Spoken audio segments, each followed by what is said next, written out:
Bien le bonjour chers pirates, j'espère que vous allez bien. Alors aujourd'hui, nous allons continuer encore la suite avec Jinwoo, qui jusqu'à maintenant se trouve dans une sacrée merde. Et surtout, ne peut absolument rien y faire, car il n'est pas assez fort, mais aussi tous ceux qui sont avec lui n'ont pas la puissance nécessaire pour les faire sortir de cette situation. La suite risque d'être de plus en plus compliquée, alors continuons pour voir quelles solutions ils ont trouvées, mais aussi comment ils vont faire exactement pour s'en sortir. Alors qu'un des chasseurs s'est fait écraser par la statue, les autres chasseurs paniquent et perdent le contrôle de la situation. Ils n'ont pas le niveau pour l'affronter et ne peuvent s'enfuir. Alors la panique et le désespoir s'installent et ce n'est que le commencement. Le commencement et la fin pour certains. Les chasseurs tentent tant bien que mal de prendre la fuite. Certains ne pouvant pas prendre la fuite par peur se font éliminer par la statue, écrasés tels de vulgaires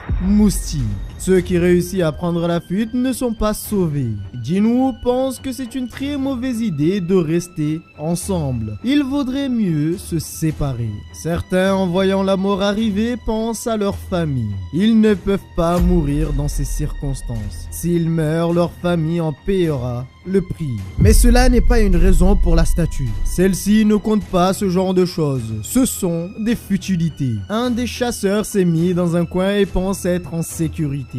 Une des statues s'active.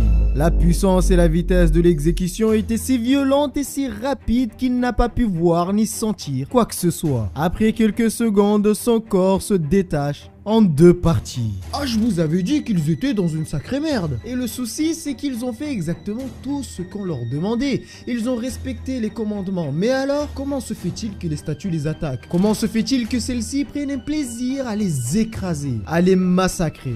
Jinwoo repense au commandement. Tu loueras le Seigneur. Il est impossible que cette chose soit le Seigneur. Cette chose et le diable. Ils se sont dispersés pour prendre la fuite, mais rien ne peut les sauver. Les autres statues ont commencé à s'activer et éliminer tous ceux qui se trouvaient devant eux. Rien ne peut les sauver. Ils se font découper un par un, sans la moindre pitié. Ils ne peuvent pas s'approcher ni s'enfuir. Ils ne peuvent rien faire à part courir tels des cafards. L'un des statues s'est aussi activé, mais celle-ci n'utilise pas d'armes. Elle utilise un instrument. Jinwoo a compris.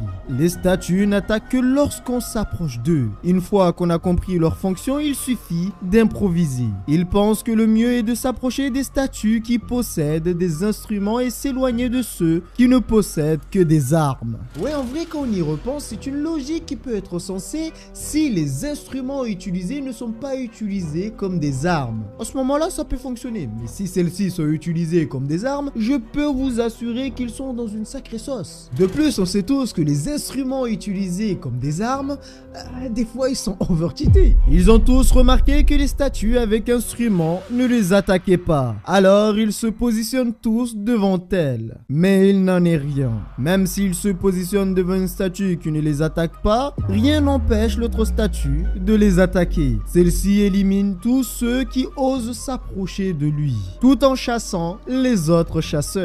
Les rôles se sont inversés. Ce n'est plus le chasseur qui chasse, c'est la proie qui chasse le chasseur. Jinwoo se positionne devant une statue avec un instrument lui aussi, mais celle-ci ne joue pas de musique, elle ne fait rien. Et en réalité, il y a encore un mode de fonctionnement. Il y a beaucoup de modes de fonctionnement en fait, il y a beaucoup trop de règles. La statue ne s'active pas lorsqu'il y a plusieurs personnes qui se positionnent devant elle. Elle s'active seulement lorsqu'il s'agit d'une seule personne. Donc là, il va falloir prendre une décision. Un des deux doit partir. Jinwoo a compris. Alors il décide de se sacrifier pour que son ami ne meurt pas. La statue l'a vu. Alors elle part afin de l'écraser lui aussi. Il doit mourir comme les autres chasseurs. Personne ne doit sortir de ce donjon vivant. Par chance, il réussit à s'échapper de peu, mais il s'est trompé. Il ne s'est pas positionné devant une statue possédant un instrument. Il s'est trompé. Se trouve devant lui un guerrier au bouclier. Aussitôt l'avoir vu, elle s'active afin de mettre fin à son existence. Elle l'écrase. Mais Jinwoo est toujours vivant. La chance est encore avec lui, mais là pour le coup, je ne sais pas pour combien de temps. Il est blessé. Il saigne mais ne sait pas d'où. La seule chose qui le préoccupe est de prendre la fuite, de se positionner devant une statue possédant un instrument. La statue sourit. Elle continue de sourire. Sa vie n'est qu'un bout de fil. Il s'est toujours attaché à ce bout de fil, mais malheureusement, ce bout de fil est défaillant. À tout moment, le fil risque de se briser. Et ce jour arrive à grands pas, le jour de sa mort. Une des statues s'active et sauve Jinwoo. Et beaucoup de chasseurs sont morts. Beaucoup ont été éliminés. Lorsque son amie vient l'aider, elle constate quelque chose d'effrayant. Jinwoo ne comprend pas. Alors il observe son corps et voit qu'il a perdu une jambe. Il a perdu son pied. Voilà pirates, c'est la fin de cette petite histoire. La suite risque d'être vraiment triste mais aussi incroyable. Non, dans l'équipage du Blackbird, on est vraiment des psychopathes quand même. En espérant que la vidéo vous a plu, n'hésitez pas à donner votre avis, votre ressenti en commentaire. Prenez soin de vous et n'oubliez pas que nous sommes des pirates et rien ne peut nous arrêter. Même la statue.